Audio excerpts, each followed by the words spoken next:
Good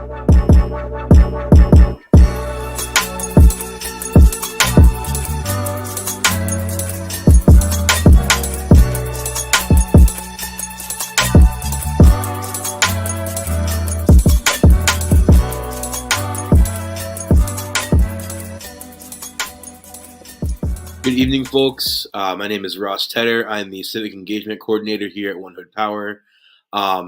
Today, we are very happy to have Dr. Carl Redwood, who is here today in his capacity as a candidate for County Council District 10.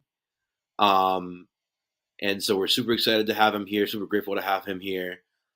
This is our first Sunday Night SitDown in a while, so if y'all don't know, Sunday Night SitDown is One Hood Power's educational program that is focused, either on candidates running or issues, impacting our community.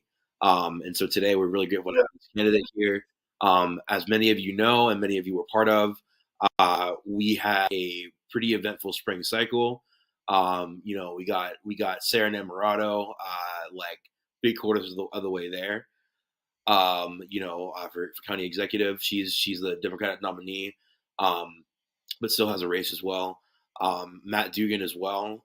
He won the primary with flying colors, obviously, but is also facing a challenge in the form of Republican Stephen Zapala, who may as well just be Stephen Zapala all along.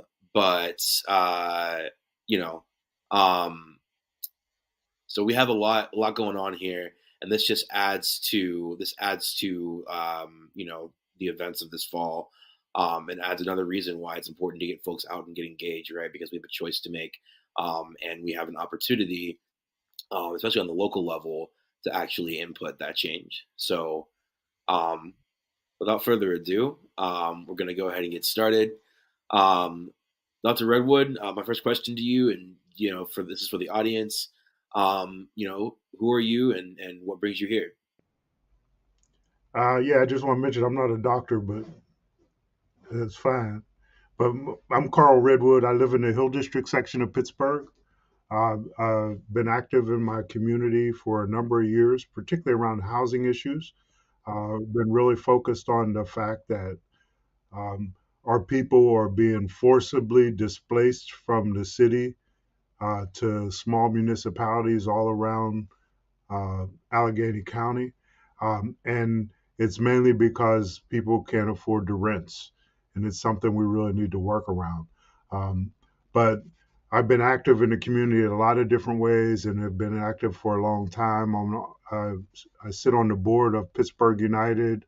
I'm also on the board of the Abolitionist Law Center and on the board of the Hill District Consensus Group, which is my neighborhood group that I work with. That's what's up. That's awesome. And so you're running for County Council District 10. It's a legislative position on a board with there's several other members. What do you sort of hope that this position? What do you hope to achieve through this position, right? Like, I don't just mean in terms of like policy goals, but I guess like in terms of like the function for community. Yeah. I'm running for county council to do two main things.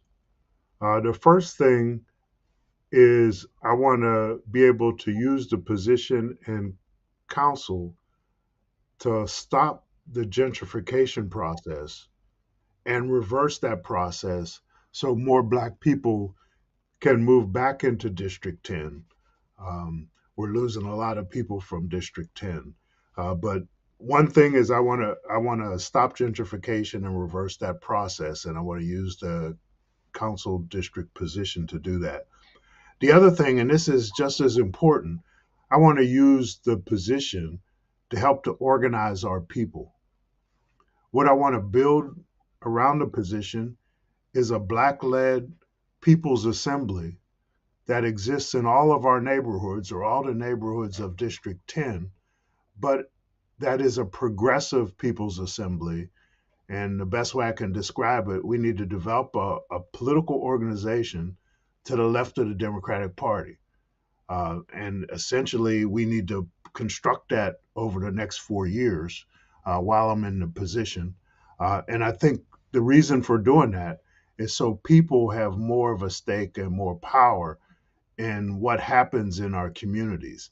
A lot of times we think that the people in government or the people in elected office are responsible and supposed to do everything. But in fact, it's really our responsibility to take control of our communities. And we need to have a vehicle to make sure that elected officials like myself work for the community, not the other way around. Like a lot of times, elected officials will just use the community to get elected and then forget about the community until the next election comes up. And that's been particularly true for Black people, where overwhelmingly we've supported the Democratic Party, and in the main, it has ignored the needs and interests of the Black community. But I'm running for two reasons: to really try to change things around housing, and second, to start to build a progressive people's assembly in our communities so we can get organized to start to take control of what needs to happen in our communities. There's nobody, we got to do it. There's nobody else that can do it for us, but we have to be organized.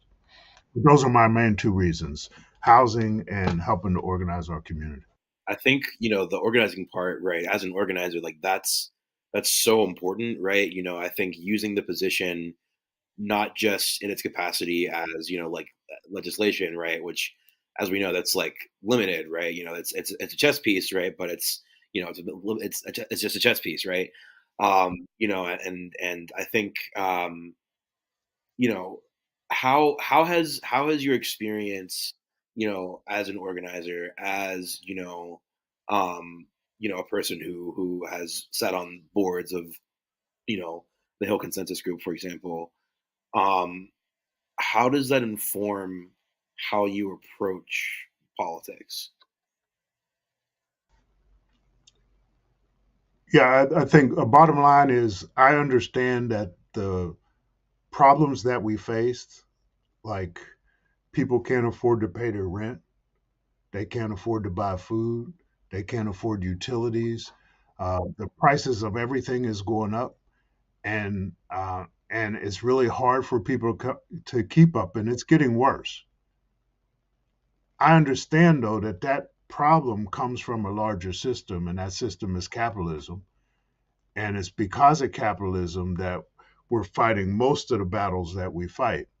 And because of that, I'm a socialist. I think we need to create a new type of society that's based on meeting human needs and not just based on profit for rich people and corporations. Um, I realize that's not something that happens right away, and that's not something that county council can do, but it is something that people need to organize towards. We need to have a vision of a future that helps us be able to fully develop as human beings. And right now, we're just driven down trying to make ends meet, and we can't really fully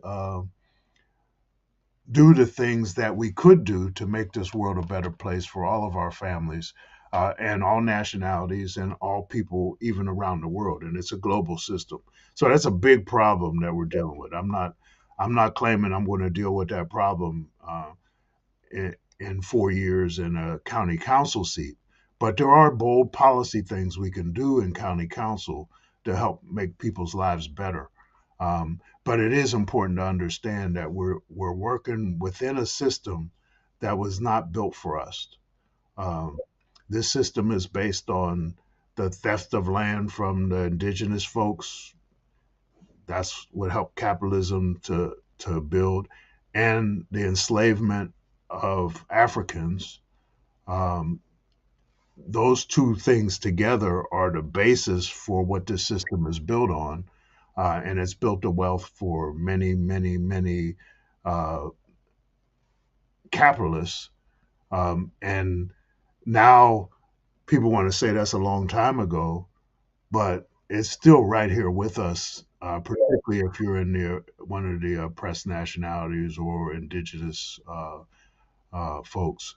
So the big problem is capitalism. Now, I want to make it very clear that I'm a socialist, and I have a socialist vision of the future that we need to build.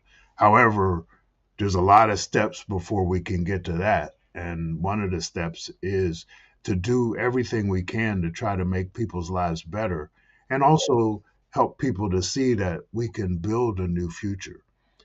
Um, we have to we have to organize in a way to do things that are impossible. Like, they'll tell us a lot of things are impossible. Like they said, the end of segregation, the end of slavery, all that kind of stuff was impossible at one point. But at another point, it became possible. And that's what we really have to do, is we have to work to help make this positive future that we want to build more possible for folks, so they can see a vision of a new world. And they may not see that right now. Um, but the work that I can do in council is to help to organize our people so we can work together with people in other municipalities throughout the county, Pittsburgh, all the other municipalities. We need to work together with the other regions in Pennsylvania. We need to work together with the other states. We actually need to work together on a global level, which sounds huge, but we're starting in our spot, but we're trying to develop that link so we can put the needs of people over the profits of corporations. Absolutely.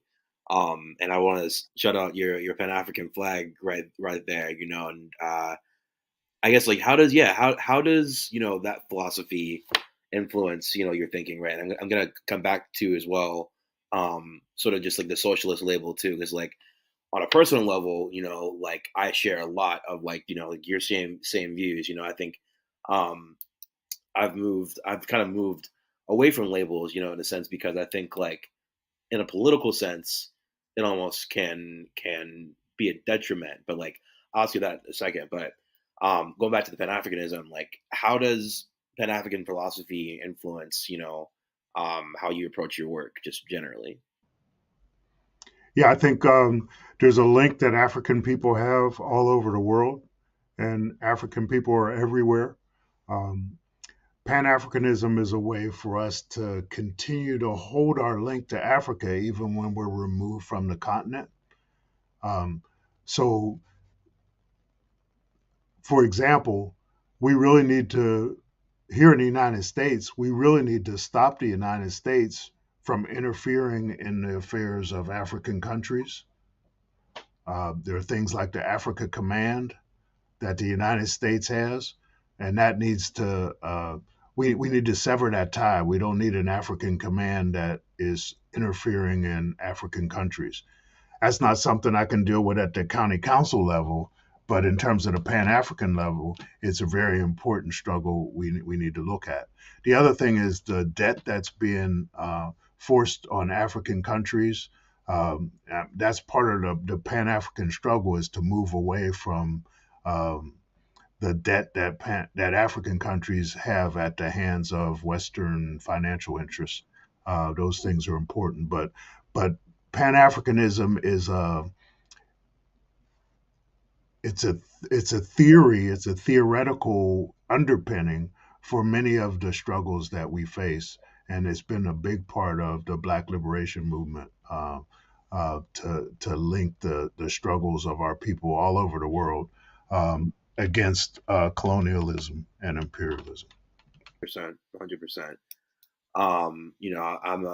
I've been reading a lot of Kwame Nkrumah recently, and a lot of Frantz Fanon as well, Wretched of the Earth. And I think right now is a moment, right, as we're sort of witnessing sort of the end of, like, the new neoliberal structures that showed up in, like, the 80s, right, with Reagan, Nixon, as those are kind of starting to come down, to a certain extent. Um, I think, yeah, like, in terms of organizing, and in terms of, you know, these ideas sort of being relevant, um, I think now's a time. You look around, and we're at a shift. And I think there's only two ways to go, right? There's only like worse, and there's forward, right? And so yeah, yeah. So I appreciate that. That probably. Yeah, I think that's important. And I think the big picture thing, one of the things is today things are changing. They're not changing for the better for the majority of our folks.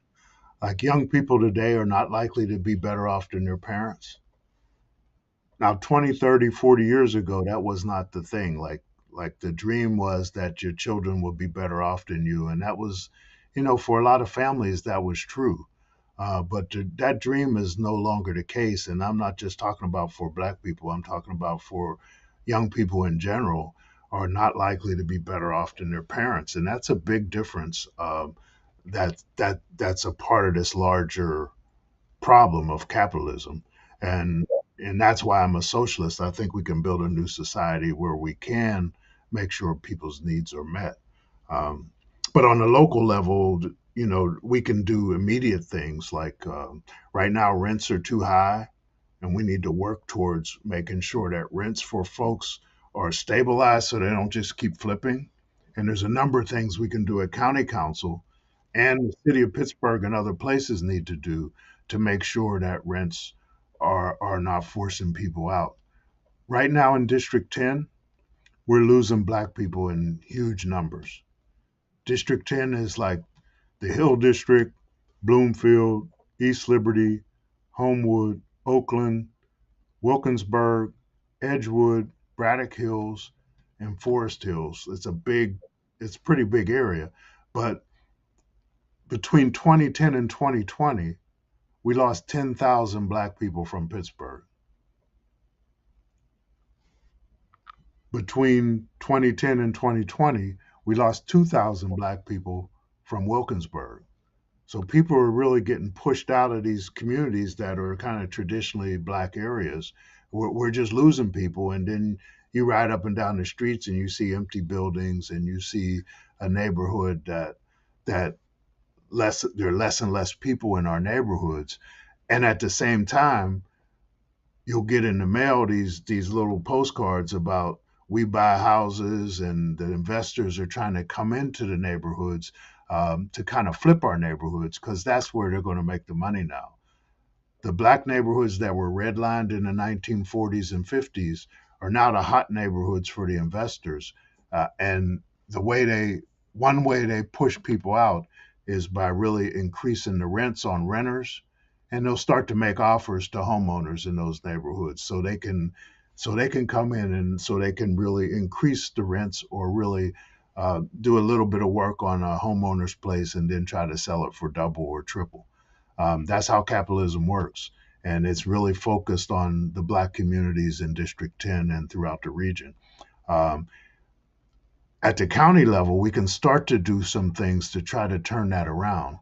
One of the things I would like to see happen is for us to support the development of community land trusts throughout the county that could help to preserve affordable housing in all neighborhoods. And the way that works is the community land trust owns the land underneath the house or the building, and people could own the building on top, or a cooperative could own the building on top, but would not own the land. And what that does is the community land trust would set up a process that when you leave, you could sell the property, but you can't sell it for whatever you want. You can sell it, you can make a small profit, but you can't flip it. So then the next family that comes in, it would still be affordable for that next family instead of what happens now is sometimes the cost of property doubles, and nobody, people can't afford it. That's one thing we could do. The other thing we need to do is support the organizing of tenants, like so renters can be organized through a renter's bill of rights. We need to have a right to counsel. So if somebody has an eviction notice, they need to have a lawyer, be able to have a lawyer that can represent them in court. We also need to support the tenant right to organize and help to organize tenant unions or tenant councils throughout the county region. And that's something else that I would be supportive of. But organizing people where they are is really important. And we need to implement some bold policies. Like there's other cities that have big policies for housing. Like Seattle has a social housing development arm, which is really like it's a way for the county itself to get involved in developing housing that's affordable for low income families, and instead of just turning it over to private companies. Um, but there are a number of different things we can do at the county level to work to limit the increasing rents that people are faced with. Yeah, yeah. No, I think that's key right now. I think there's a nationwide housing crisis, right? And it's been getting worse, each and every year. So I think a lot of people are focused on that. When it comes to articulating, right, all of this to potential voters, right? Because of like years and years of like propaganda, right? Like like articulating it, in a way in terms of like capitalism and socialism, while like like many agree, right? Like I have to disclose, like I agree, right? Like how do you go about sort of talking to people, about these issues, right? Voters about these issues, I guess like yeah, how do you go about talking to voters about these issues? Like given that these are very complex topics that involve like a lot of different actors, right? A lot of different interests. Yeah, I just think on the big issues like capitalism and socialism, you don't really have to convince people. You just have to, like, I have a view. I understand that capitalism is the source of most of the problems we face, and I'm clear about that. Uh, and it's not so much a theoretical thing. People are looking for to improve their lives, um, and what we have to do is we have to work together to help people's lives get better. And we need to do it on a larger scale than we're able to do with some of the small things we can do, like at county council or other places. That doesn't mean we don't do those small things. We got to keep doing those things, but we got to keep linking it to the need for a much broader vision and really the need to create a new society. So, um, in talking to people, we need to talk about the real issues that people are facing. The cost of things are going up. Um, the situation for many families is not getting better. Although for some people it may be, and that sometimes that's temporary. But what can happen at county council and at the local level is we can put forward legislation for policy changes that make people's lives better actually, and help us to organize people. Those are the two things. The key is people have to get organized. If you want change, you have to get organized to try to make that change happen. There's nobody coming to do it for you. So once you get organized and get other people organized with you, that's how you can make change and when you can make change. But but this system doesn't work for the majority of people in the world. It doesn't work for the majority of people in Allegheny County. It doesn't work for the majority of people in most of the neighborhoods in District 10. There's differences in the District 10 neighborhoods too. There's some neighborhoods where there's more homeowners than renters in District 10, and then there's other neighborhoods where there's way more renters than homeowners. But overwhelmingly, the trend is towards renters, not home ownership. In the 40s and 50s and 60s, there was a trend towards home ownership that really worked mainly worked for white families. It really didn't work for black families during that time because there was redlining and black families couldn't buy homes in Forest Hills and other places then.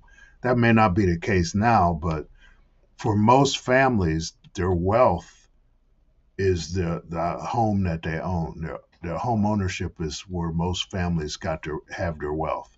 And for a lot of families now, particularly even families in Forest Hills, it's not it's not automatic that the children of the homeowners in Forest Hills will be able to purchase that same home somewhere else. Now, hopefully, they can still have a home in the family and they can use that home, but they may not have the income or the ability to purchase that home because it would cost way more to buy it now than before.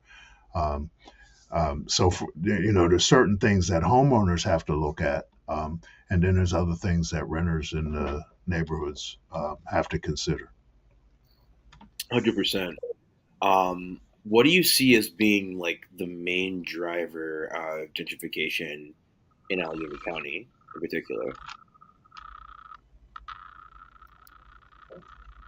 Um, Greed and profit. I mean, that's what it is. It's, gentrification is basically um, when corporations or individuals come into a neighborhood and buy stuff cheap and then sell it higher, or buy stuff cheap and jack up the rent. I mean, that's what causes gentrification. And it's not so much the new people that move in. Like sometimes we think of gentrification and we think about it's the new neighbors, they're the gentrifiers. They're not the gentrifiers. The banks and the development corporations are the one gentrifiers. Your new neighbors is just new neighbors that was looking for some place to live. Um, and we can misplace the the the gentrification name on them as opposed to on the people that made the profit from flipping that property. But I really think it's important to focus on the development corporations and the banks, and that's where the money is made. The other thing is just in terms of the investment strategy for these developers. Um, they invest on the low side of a line. Like for example, if you look at Homewood and you look at the house sales on one side of the busway, like Point Breeze side, and then you look at the house sales on the low side of the busway, the Homewood side, like the Point Breeze sales might be at 500,000 and the Homewood might be at 250,000. So what the investors do is they invest in that low side, that 250,000, because they know if they can just wait it long enough or fix it long enough that it's likely to increase in value way more than buying the 500,000 on the high side would increase in value. So that's what the URA uses that as has used that as an investment strategy. And the busway is one of those things that's divided, has been a dividing line for many years. But that's how gentrification works. People invest in order to make a profit, and that means that the people that were there before get priced out, and they hope new people will move in, and the bank and the developers will make the profit. No, I think that's important. That's an important distinction, and I think it's tough too, right? Because on the one hand, yes, I agree, and in the sense that like the gentrifiers are the banks, the people making the profit, right? Same time, sometimes I think people hold both titles, right? Sometimes the neighbors are the people who are buying houses and flipping them, or whatever. Sometimes the neighbors are the people who are like putting like a cupcake shop where like something else used to be, right? But yeah, I mean, that's another aspect of the whole thing, like the people jogging and riding bikes and stuff like that. Sometimes we make jokes about the new folks in the neighborhood, and some of them may be like rich people, but a whole lot of them aren't. Like, because sometimes they're the next group that gets put out. Like we leave for a while, then let's say artists come in that aren't the same nationality, and usually that flips again. Like they just get put out next, as neighborhoods flip and flip and flip. But that's how it works. But gentrification is something we have to be concerned about. But it's also important to develop relations with our new neighbors, if we can. Now, sometimes you can't, but and that's important. But because the situation that we face in our neighborhoods, even once they start changing, everybody's facing those situations in the neighborhood, and if we can develop a bond and ties so we can organize together, we should do that. yeah, for sure, for sure. Um, yeah, 100%. I think that's an important distinction, and that's one thing that um I'll take with me for sure. In terms of healthcare, right? Pittsburgh and Allegheny County, is sort of a behemoth, right, in terms of the industry. What can you do from county council, to sort of aid in, holding them accountable, right? Um, for even just things like land holdings, right? Not even talking about like, you know, labor stuff, right? Because that's a whole other thing. But yeah, what can that be used for? I think for a starter, the county council, as a county council, we need to go on record that UPMC and other health providers should pay taxes. They're nonprofits, so they don't pay taxes. But they operate like profitable companies. So we need to make sure they pay their fair share. And if it's not taxes, they need to make payments in lieu of taxes, um, like they do in Erie. UPMC pays taxes in Erie, or they make a payment in Erie. They need to make that same kind of payment here, and that would be excellent because it would help.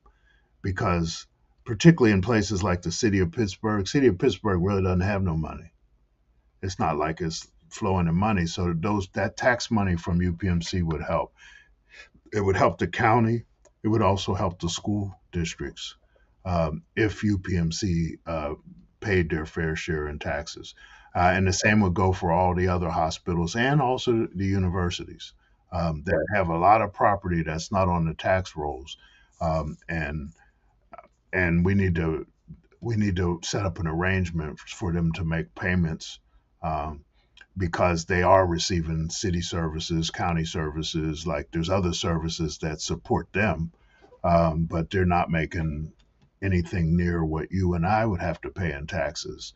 Um, but they're reaping huge profits.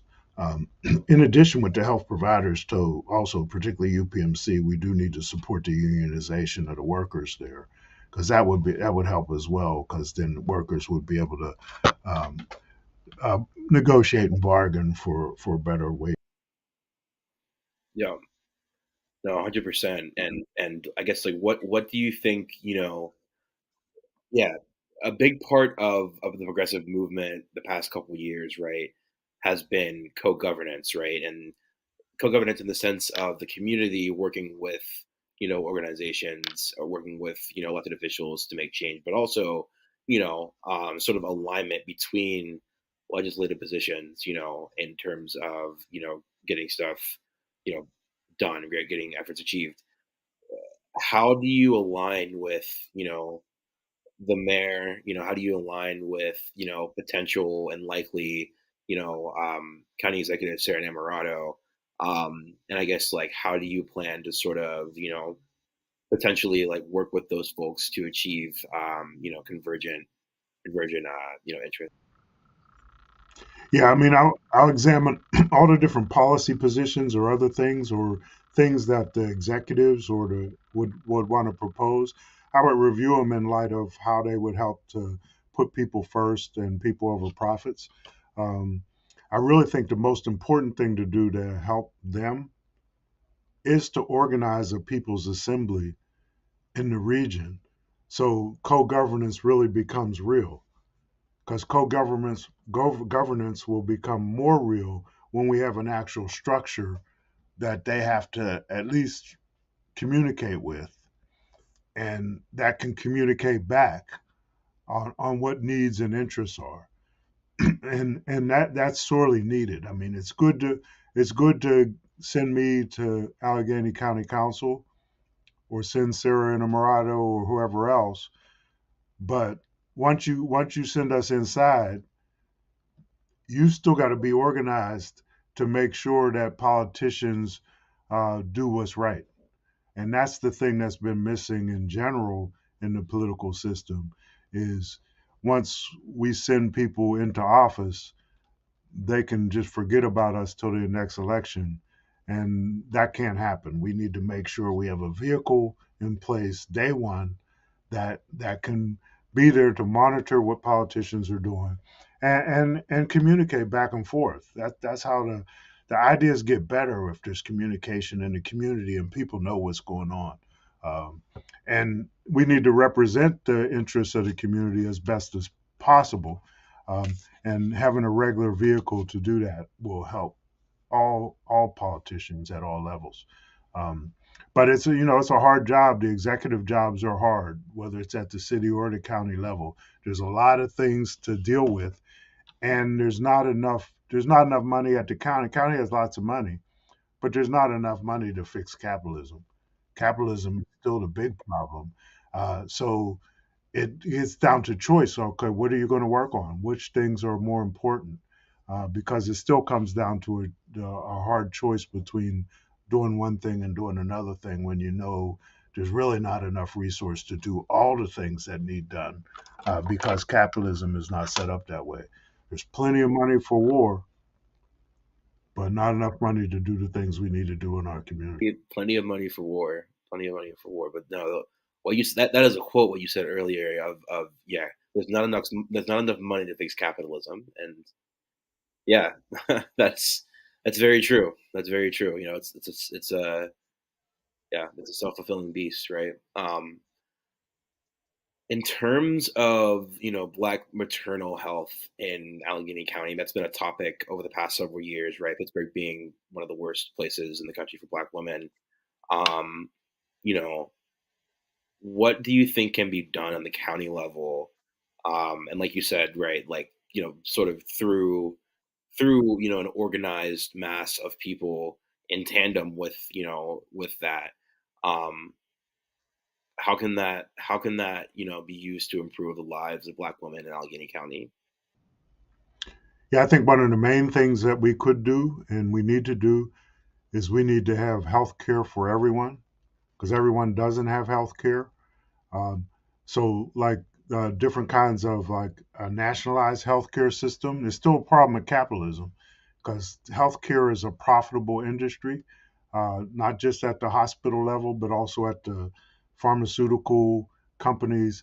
They make a lot of money, and we really need to change how healthcare is done on a global and national level.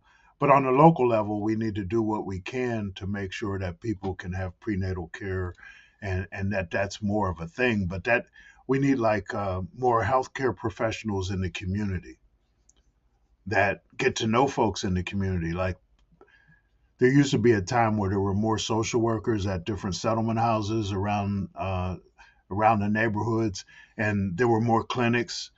We need to provide more support for like the family centers. Like there are a number of family support centers around the county that the county is very supportive of. We need to make sure they have all the funds they need to work because that's exactly what they do. They work with young families to make sure from that there's prenatal care as well as care afterwards, and also to work on any other issues that a family may face. But the family support care network in the county is a very important network that needs to be fully supported, and it does need to be a priority when we look at all the different possibilities of what we need to spend resource on in the county. So, how does that intersect with we talked about UPMC earlier, yeah. How does that intersect with, holding healthcare companies accountable, right? Like do you see, sort of the failures to protect the health of Black women in Allegheny County, as sort of a responsibility of the healthcare system? Yeah, I do, but until they move away from the nonprofit for profit thing that they're in, until they move out of that frame, they're not going to really do everything that we need. What we need from them is they could give resource so family support centers and other centers can really try to do more because it's going to be hard to change the whole capitalist healthcare system because it's still a capitalist healthcare system. But we do need to get resources to the workers in the community so they can do more. And there are people inside the healthcare system that do care and are caring employees that work there, and we need to be supportive of them. But we have to understand the system is not set up to. It's set up for profit. Although the profit doesn't go into just one individual's pocket or a few individuals' pockets, but it's still set up to generate profit, and it's very profitable. But I think it's really up to the community to be involved in helping to come up with the solutions. And there's many different aspects of that. But to take it to scale, it's hard to do because the only way to do it is to have a national healthcare system that really took care of the needs. And you know, there's examples in other countries of a national healthcare system that works well. Um, uh, but here, the reason we don't move in that direction is there's individuals that can't make no money from that. Sort of along those lines, um, a big part of community health, right, is, community safety, right? Um, Pittsburgh, has it's no secret, right, that Pittsburgh overpolices its black communities, right? It's not unique from any other, American city in that way. Um, what can county council do, to sort of, you know, alleviate that, right? And I guess like how do you sort of leverage the interests, of the systems that benefit from over policing, systems that benefit from more arrests. How do you leverage those interests? As you sort of take on the mantle of this role. Yeah, I think it's important that we move towards divesting from the military police system. We need to spend less money on that and spend more money on things that really can provide public safety. Um, we need to lessen the number of people that are in the county jail. You know, we need to bring it. We can bring it way down if we really want to. Um, and we need to move towards more of a community control of the police that exist in our communities. Um, if you in New York don't have police community control boards, we need something like that that can help monitor what police do and help give direction on how policing happens. If we're going to have policing, it needs to be under the control of the community and not under the control of another system that generates profits, whether it's the bail bonds folks or the jails or the building new jails. There's a whole industry, the prison industrial complex that's set up that profits from over policing. And we really have to turn that around. But the main step towards turning that around is to start to set up community policing. Public safety is really important, and people are concerned and should be concerned. But the step that we need to take is towards community control of the police. Yeah. And what would you do to sort of strengthen the existing policies that have been set in place, right? Because like the community police review board is kind of toothless, right? When it comes down to it. Um, what do you think can be done to improve, that and other measures meant to sort of regulate policing? Yeah, I think the review boards like after the fact thing. We need something on the front end. Like the community control needs to happen on the front end, not after police do something outrageous. Then we have a review. What we want to do is um, set up a public safety system where police are just one small part of. There's a whole lot of other pieces to public safety that need to be set up in the community, and the community has to set those up. But that's has to be on the front end, not after uh, there's some incident, then we review it. What we want to do is set up a system that involves social workers, other professionals, in all aspects of people's lives. The models are like the old settlement house or the family support centers. Those kind of models exist, and those are the models we need to use to design a public safety system that doesn't have to rely only on policing as the solution for whatever the issues are that might include violence in the community. There is violence in the community that we need to work towards stopping, and we need to involve all segments in the community in trying to do that. But the solution is obviously not more police.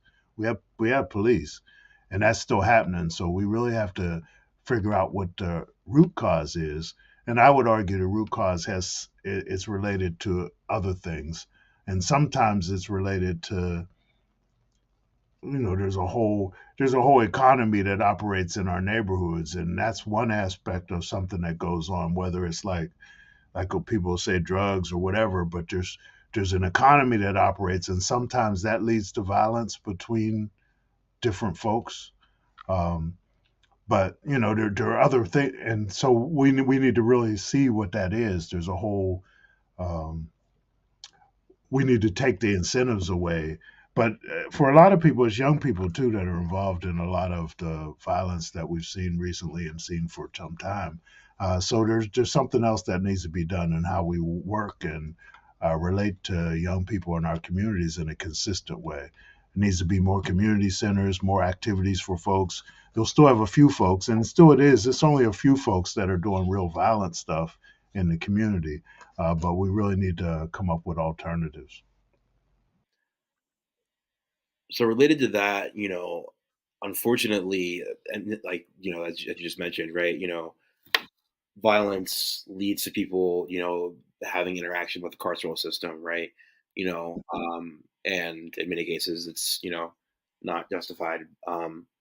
What what do you think can be done to sort of address the jail population, and not just the jail population, but the conditions of the jail, right? It's there's been a number of stories the past few months about conditions in the jail, right? People having food that's like moldy, right? Food that's been infested by insects, right? There was an issue with heat back in the winter, right?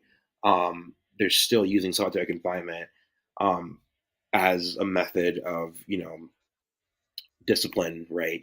To gain compliance.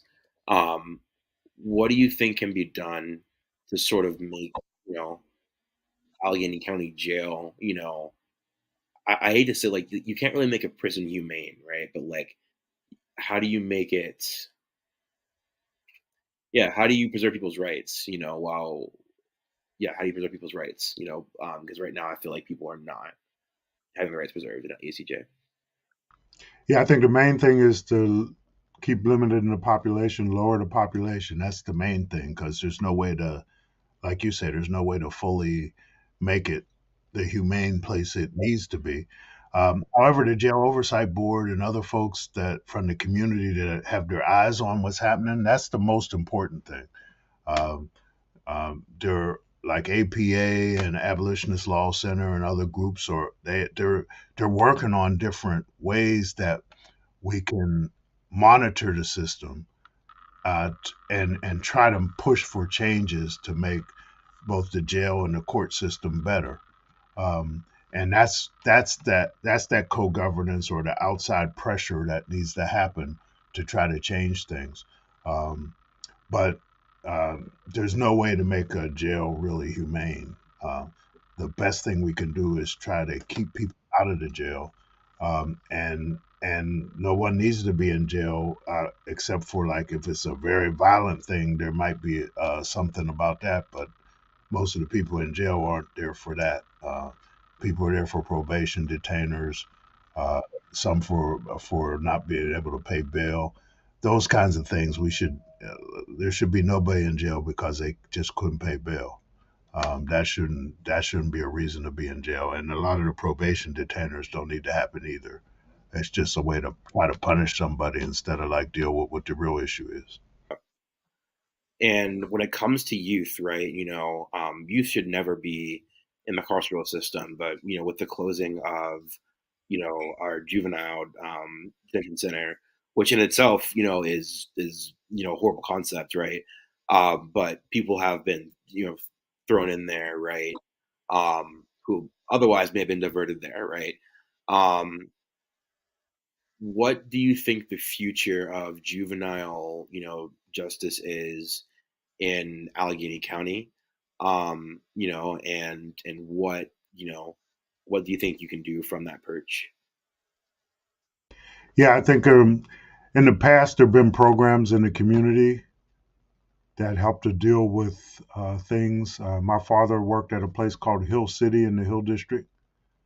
And what happened at Hill City is when young people got arrested for things in the community, they would go to Hill City and they would have to stand before a real jury of the other young people, their peers, and they would get sentenced to things sometimes like community service, like you would have to do some work at the community center. Like it was those kinds of things that were set up by the community um, that handled one level of things. I'm not saying there weren't still people that were incarcerated for things, but we need some kind of community interventions to particularly for young people, because stuff will happen and young people will get involved, and we just need other young people to help determine uh, how people can not do that again, whatever it was that if it's decided something happened like that. Um, but we need alternatives to the regular incarceration and jail system. We don't need Schumann at all. Um, I guess the alternative that the county has is the SIS program. I know the SIS program is a program where there are a lot of young people there. Um, it's better than Schumann. Um, it's still you're still in confinement in one sense. I think people have like ankle things on and stuff like that. Um, but there are a lot of bigger problems we need to deal with, but we don't need more Schumans. Um, Moving from policy to more personal stuff, you just mentioned your dad. How was your upbringing, influenced, you know, who you are, and why you do the work that you do? Yeah, my father was really active in the Hill District community. Um, he worked at, like I said, at Hill City, at Neighborhood Youth Corps, at the Center Avenue YMCA. He was real active in community stuff. He was a social worker before I was a social worker, um, and they had a lot of different programs in the Hill District back in the 40s and 50s. Um, and he carried me to meetings when I was little, so that's where I started. I've been a lot of meetings in my life. Um, my mother was worked at the Pittsburgh Courier, and she was really active at the Courier and active with community activities. Um, she was really active with the Chadwick Civic League when we moved for a while, and we lived out Lincoln Avenue. Um, and she was active in a lot of different organizations. And my sister was a school teacher and a school principal, and all three of them helped to raise me and helped to instill a value for humanity and a value for the community and a value for Black life. So I'm just trying to carry forward those things that uh, my people, my parents and family, kind of instilled in me. Um, No, 100%. I can kind of relate to that as well. Both my parents being social workers and active in the Mon Valley growing up. It's really important to carry that forward. It's really important. I think, um, yeah, to give back to your community. I think the reality is we as Black people have only been here for a couple generations, right? In Pittsburgh, right? Some people more, right? But the majority of us, have only been here for a few generations, and obviously we came, at a time where America was like economically booming, right? And even sort of as the underclass, right? We found a way to benefit. Now we're sort of in a different time, but um, I think it's really important to not just give up, right? I think it's understandable that a lot of people, move away to like in Atlanta, move away to like a Houston or a DC or wherever, right? It's very reasonable, but I think if things really want to get better for the community, right? You have to focus on the community, and I think that's kind of just the value of collectivism, right? That I feel like a lot of us, I don't want to say have lost, but I think a lot of people have forgotten what it means. yeah, I think a part of that too is due to the displacement and movement of folks. Because it used to be that, or there was a time when people stayed in the community, and then the next generation was kind of in that same community, and the next generation was even still linked to that same community. And I think in recent times that's really changed, where people are moving more. And once they move, particularly, young people have to create new relationships and move to new places when their family moves multiple times, and that can impact that sense of community or that sense of belonging and that sense of uh, you know the friends and neighbors that we grew up with and people that we know from our neighborhood. 100%. Um, no, that's real. That's real. Um, so can you talk a little bit more about your work at Pittsburgh Black Worker Center? Yeah, basically at Pittsburgh Black Worker Center, we're working to help organize workers in the region around the right to organize right now. One of the things that we see, like with the UPMC worker organizing campaign, is there's not enough community support for workers organizing at their workplace, particularly in the Black community. So, one of the things we're doing right now is developing a right to organize roll call, where we're trying to get Black people, particularly, to sign on to the roll call to say we support workers' right to organize at their workplace. And we want to try to get as many people to sign the roll call as possible, um, because that will be an outside show of support for workers at places like UPMC who are inside, who feel like um, it's really hard to organize. And in some cases, they see what happened to organizers, the people who stood up and tried to start organizing. Some of them got fired or no longer there. So sometimes it's really hard because there's a risk in organizing. And as a community, if we're not there for the people on the inside, it leaves them kind of alone. So we need to develop a way of being in our neighborhoods that workers who want to organize don't feel totally alone. They need to know that they have community support as they're working to get the support of their coworkers. So we need to do some organizing on the outside to support what's happening on the inside. We also have been doing some research. Like we released a report on the state of Black workers in Pittsburgh, and that's the report that where it shows like the population loss. Let me back up. It's another Black disparity report, and I wish we didn't have to keep producing disparity reports. We have a whole long list of disparity reports, um, and we really need to turn it around. But it's related to this other bigger question that the big problem is capitalism and the particular way capitalism impacts Black communities. There is a disproportionate impact. 28% of Black people live in poverty in Allegheny County. 28% of Black people live in poverty in Allegheny County. In 1972, 28% of Black people lived in poverty. We're not making any inroads on changing that statistic. And that's something we really need to focus on, but it relates to this bigger question that we have to resolve because there's not an easy local resolution. Um, we've been looking at the unemployment statistics, and in general, every week people file for unemployment.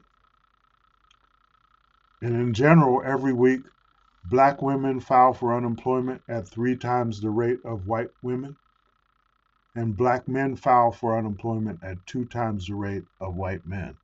So that's another disparity that we've seen in our research. That on that, the unemployment, like people are saying, like a lot of people are trying to say, but there's full employment, or Black people are really employed, or it's really gotten better. That's what they say on the national level. But when you look at the statistics, that's not what's happening. There's still lots of people filing for unemployment, and lots of people who are losing unemployment, who've exhausted all their benefits and now don't have unemployment, and they've moved into another level, and those people are moving into the some like below the poverty line in a lot of cases. And that's consistent every week, every week, every week. There's lots of people filing for unemployment, and that's going to increase as we look uh, towards this recession that's getting ready to happen in terms of the economy. There'll be many more people out of work. On a national level, we're helping to support. Trying to push for legislation for a Black Worker Bill of Rights to be introduced, but right now it's not worth it to introduce legislation at the national level because there's really almost no chance of getting stuff like that passed. But on the local level, we're working around the workers' right to organize. We're also supporting a number of different groupings of folks who are trying to organize local co-ops or cooperative working environments in the area. But that's pretty much what Black Worker Center is working on right now. That's awesome. That's awesome. Yeah, I think that fills a really important void, right? Because I think a lot of the modern labor movement, not even just modern labor movement, because the reality is the old labor movement was racist as well, but um, a lot of the new labor movement, leaves out, Black workers in particular, and I think, it's great that you had the foresight to, lead something that's in that void, So we're gonna wrap up here. My last question to you is really just, why now? Why are you choosing to run now? And um, what do you think, is not happening right now on county council um, that you think needs to happen? Yeah, and I'll go back to my main reasons for running. I think we can make some changes in terms of how housing happens in Allegheny County. We can we can stop and begin to reverse the gentrification process, and we can do that by working with the county housing authority and other entities to really try to change the policies of how we do housing so the trend doesn't continue. We want to start to reverse that trend by stopping the flipping of rental housing for low income families. The other thing is we need to organize an assembly of folks in District 10 and throughout the county that becomes like a co-governance vehicle. However, it needs to be to the left of the Democratic Party, and I'm very clear on that. I mean, but people who feel they're self to the left of the Democratic Party a lot of times feel they have nowhere to go. So they end up doing the best they can, like just staying in that little left side of the Democratic Party. What we need something that's beyond that. So you can do both. You can still be in the left side of the Democratic Party, but we also need an independent vehicle in our communities that provides a political alternative for our people and is forward looking, like looking towards a future that we can build, not just limited to what the little things we can do right now. That's important, but we really have to put it inside of a vision of a future we're trying to create, and a future we're trying to create with people from other counties and other cities and other states and other places. Final question: what brings you hope?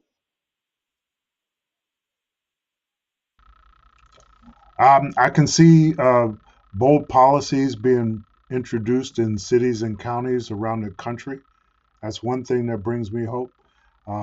There's a lot of new energy that people have, and people are proposing bold policies. And sometimes the way it happens is when it's first proposed, nothing happens.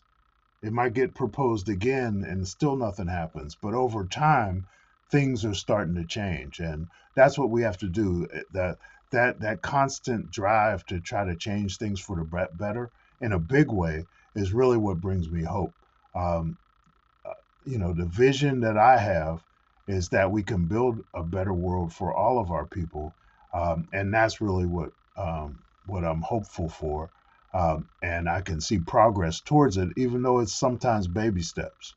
Like we don't always make big leaps forward, but as long as we keep moving forward, it's really important. But moving forward is what brings me hope. Thank you. All right. Well, thank you once again to Carl Redwood for joining us, candidate for County Council District 10. leading the Pittsburgh Black Workers Center as well. Remember to vote this November. I'm actually not even positive of the date right now, which means I'm a bad organizer. 7. Sorry? November 7th. 7th. Okay, the 7th of November. I don't even know the new dates for mail-in ballots and all that. Normally I'd be spouting that out from the high heavens. But thank you to everyone for joining us tonight. This was the Sunday Night Sit Down. We'll see you guys soon. We'll be starting up power hours again as we gear up for another election cycle. And thank you for your support. Thank you, Ross. Thank you.